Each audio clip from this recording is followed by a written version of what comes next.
Welcome back to another edition of Myth Badger videos. This time around we're going to build the worm and wheel gear. This can be a fun gear to play with, however it also can be a little tricky to set up just due to a few small alignment issues that help to make it run smoothly.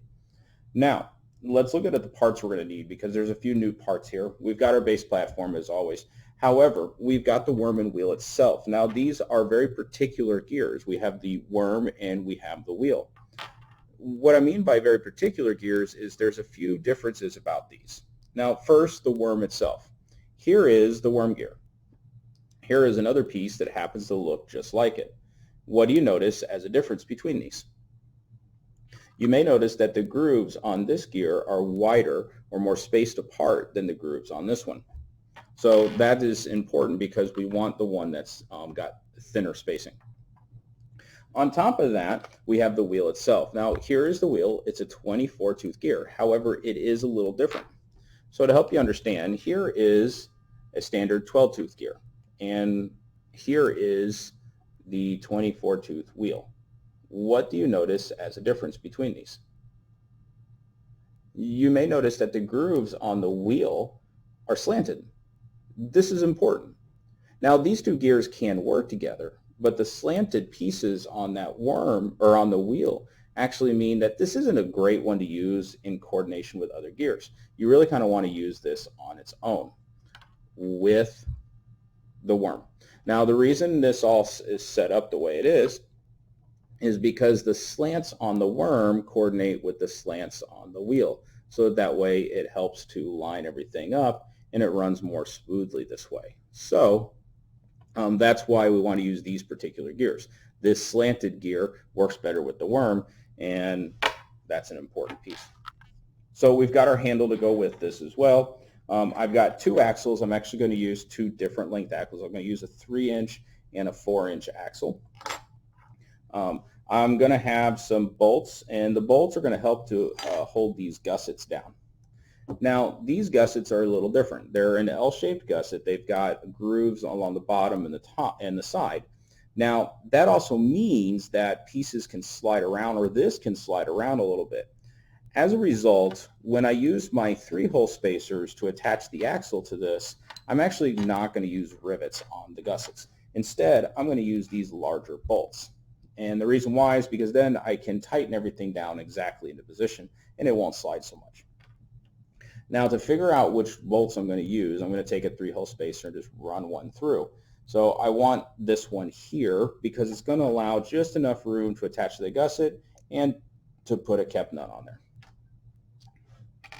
I do have a few rivets because I'm going to have some 3-hole spacers that are going to get attached to the platform here. I'm also going to use a couple of collars. I've actually got a thicker collar and I've got the thinner collar. I'm going to use one of each today.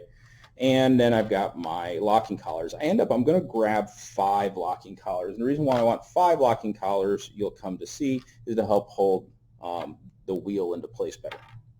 So now that we've got all these pieces, let's go ahead and look at where everything's going to go. Now I've seen a couple variations on this gear, and one of the variations I've seen is where this gusset's going to go. Now some of them that I see will put the gusset way over here on the side. However, one of the problems we run into is this also forces the wheel to be sticking out further from this platform piece of flat metal. And as a result, the wheel can shift a little bit.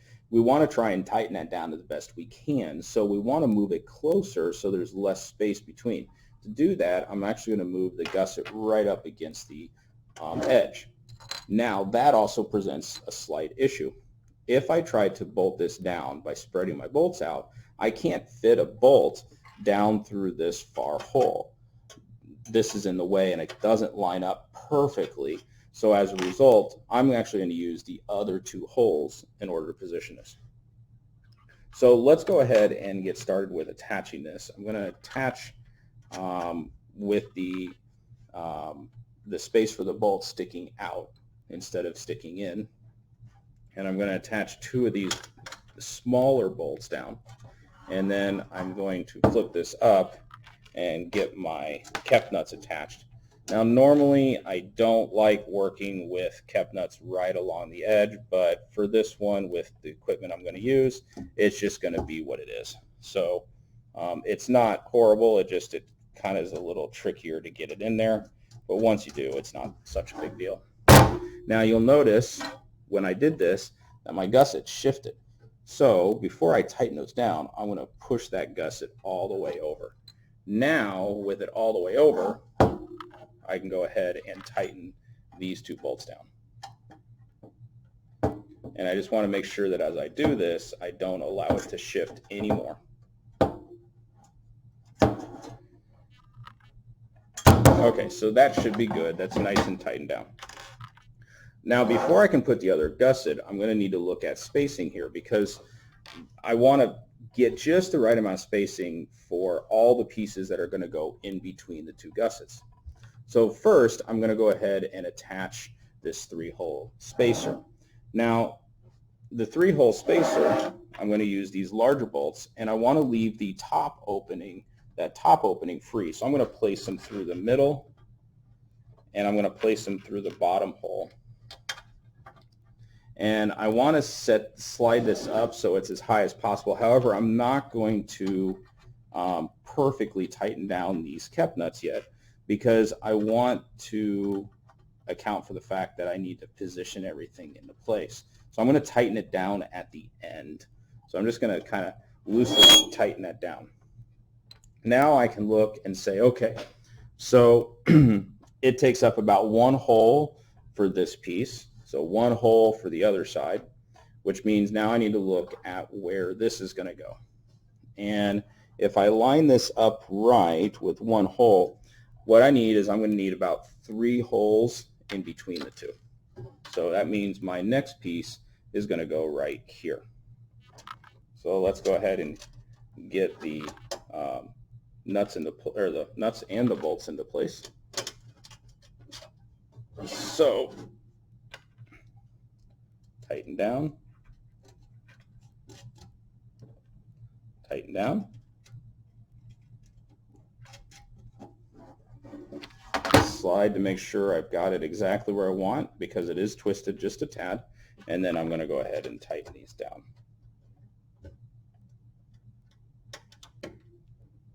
Okay, so now I can attach the other 3-hole spacer.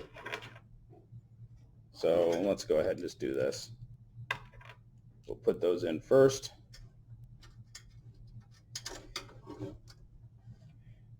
And then I can attach the kept nuts to them. Whoops. I keep wanting to drop this piece. There we go. Yep, there it is again. And the other one on the bottom. Now, again, like I said, I'm not going to tighten these down perfectly because these tend to shift a little bit. So in the end, I may need to adjust it. So now what I'm going to use is I'm going to use this thin spacer, and I'm going to thread my 3-inch axle in here. And then I'm also going to thread this on. So I'm going to put the spacer on first. Let's twist this a little bit. I'm going to put my spacer here, and then what I'm going to do is I'm going to thread that worm in place. And then once I get my axle all the way through, I can go ahead and attach a locking collar on either side to help hold the axle down.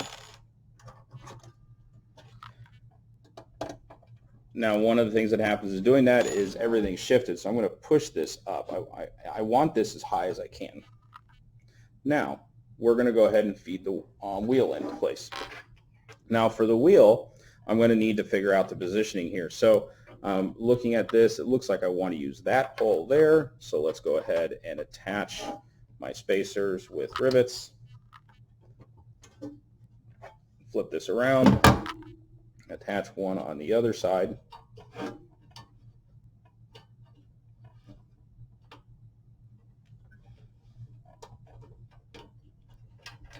Whoops.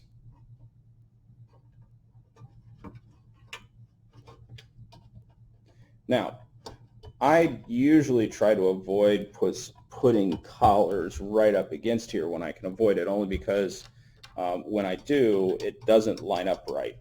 So when I put this axle into place, I'm actually going to put the collar in the middle. So let's see.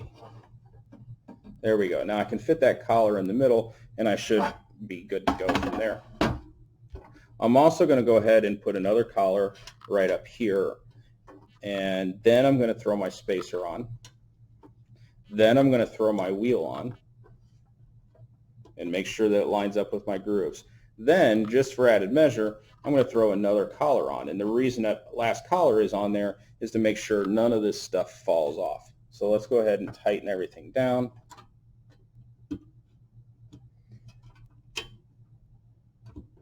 And we're good to go. Okay, so, I mentioned one other thing. Let's tighten everything down here. So I'm just going to feed this through.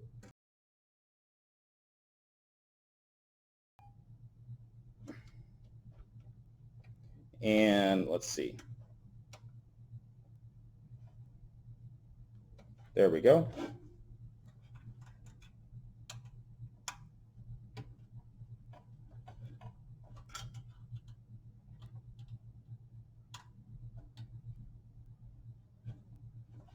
And now that everything's tightened, I just need to attach a handle. And we have a working worm and wheel. So you can see there's a little bit of trickiness with getting the alignment of everything into place, but once you get it into place, everything works rather smoothly. We can actually hear very little noise, which means we've got a well-built system. Thank you for watching. Feel free to hit that subscribe button so you're notified of any upcoming gear videos, as well as any other tutorials here at Myth Badger Videos.